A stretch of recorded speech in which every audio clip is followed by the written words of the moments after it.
नमस्कार, जय हिंद दोस्तों। स्वागत है आपका सुपर 50 में। सबसे पहले माँ शारदा के चरणों में नमन। दोस्तों, जैसा आप सभी जानते हैं, उत्तराखंड में प्राथमिक शिक्षक भर्ती चल रही है और आप सभी जानते हैं कि बहुत हल्ला इस पे हो रहा है। एनआईएस डीएलएड से लेकर जो भी विरोधी पक्ष थे वो उन्होंने अपना विरोध तेज कर दिया है। सबसे पहले तो मैं आपको ये जानकारी दे दूं कि मीनाक्षी सुंदरम ने इस पर क्या कहा है।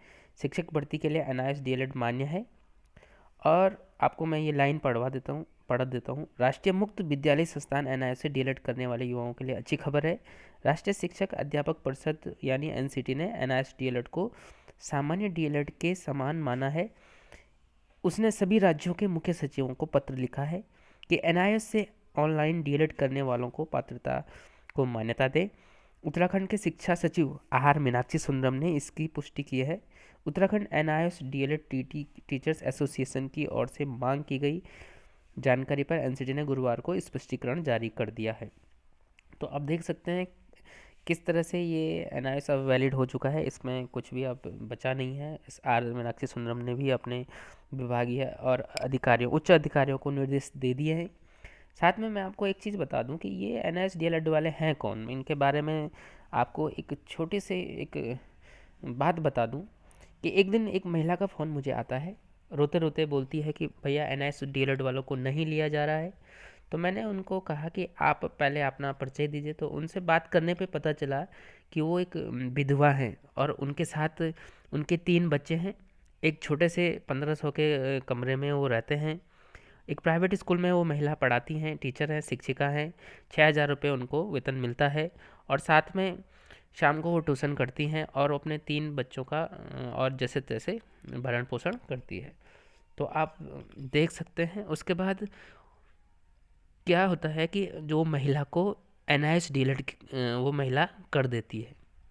जैसे तैसे सुबह बच्चों को खाना खिला के और फिर उनको तैयार करके खुद भी तैयार होना, फिर स्कूल जाना, फिर स्कूल से घर आना, फिर एनआईएस कक्षाएं लेना, फिर संडे संडे को क्लास लेना।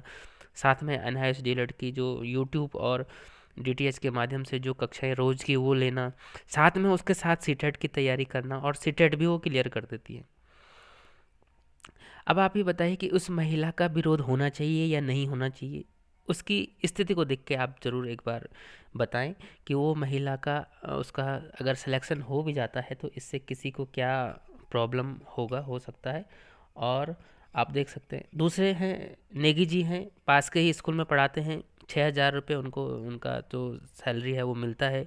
जब घर आते हैं तो बच्चे उम्मीद से उनके चेहरे पे देखते हैं कि आज पापा कुछ लाए होंगे, कुछ खाने के लिए लाए होंगे, चॉकलेट लाए होंगे।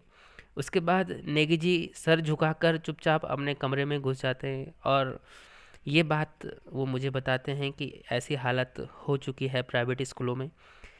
पैसा टाइम से नहीं मिलता है, सैलरी नहीं मिलती है। उसके बाद एक संदीप जी हैं, 90% दिव्यांग हैं।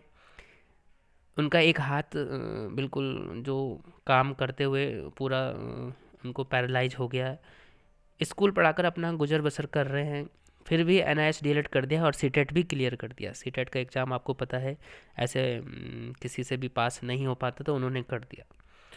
ऐसे बहुत सारे कहानियाँ हैं, ऐसे बहुत सारे हज़ारों लोग हैं जिनको बारे में मैं आपको अगर बताऊं तो आप भी कहेंगे कि आपको वाकई में आपको हिम्मत मिलेगी कि कैसे ये लोग इतना गरीबी, इतने मजबूरी के बाद भी इन लोगों ने स्कूलों में पढ़ा रहे हैं। और प्राइवेट स्कूलों का कितना शोषण करती है ये आप सभी जानते हैं, कितना शोषण स्कूलों में होता है। तो ये वो लोग हैं जो प्राइवेट स्कूलों में कई सालों से 10 साल 15 सालों से बहुत सारा अनुभव इनको है, तो ये पढ़ा रहे हैं। इन्होंने घर पे बैठना उचित नहीं समझा और ये चाहते तो घर पे बैठ के कुछ कुछ की मजबूरी हो सकती है, कुछ तो पढ़ा रहे हैं।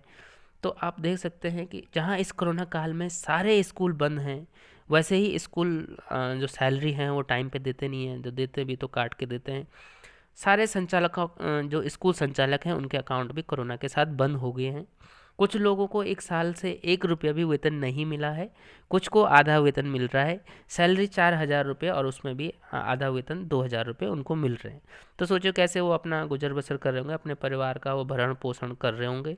तो उन लोगों का विरोध इस भर्ती में हो रहा है कि उनको नहीं लिया जाना चाहिए।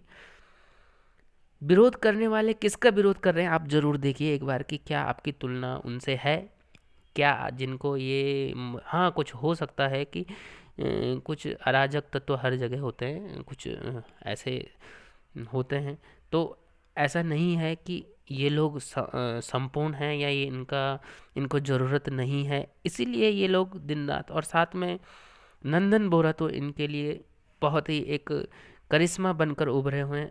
ये दिल्ली जाके इन्होंने एनसीटी से बिना कोर्ट गए इनको जो विजय दिलाई है, इनके आज मीनाक्षी सुंदरम तक पत्र पहुंच गया और मीनाक्षी सुंदरम ने आगे पत्र को भेज दिया है।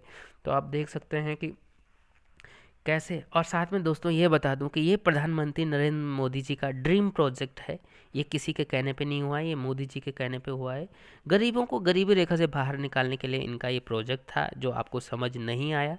शायद आप एक बार ज़रूर इसका अध्ययन कर लें। एनसीटी और एमएचआरडी को जो बड़े संस्थान हैं, उनके अनुभवी जो शिक्षक हैं एमएचआर एनसीटी के, उनके द्वारा इन लोगों को प्रशिक्षण दिया गया। सीडी, बाकायदा सीडी इनके घरों पे पहुंचाई गई।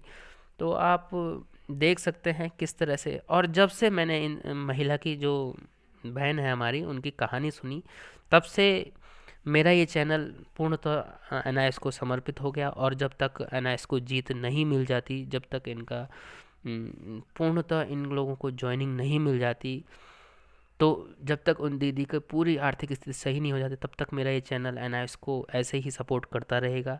इसके लिए आप मुझे गालियाँ दे सकते हैं, आपको मैं ब्लॉक करता जाऊंगा। तो आप जो भी है, मेरे जो व्यूज़ हैं, जो भी मैं आप बता सकता था, मैं कोशिश कर रहा हूँ इस चैनल के माध्यम से लोगों तक बात पहुँचे। Thanks for watching. मिलते हैं नेक्स्ट वीडियो में।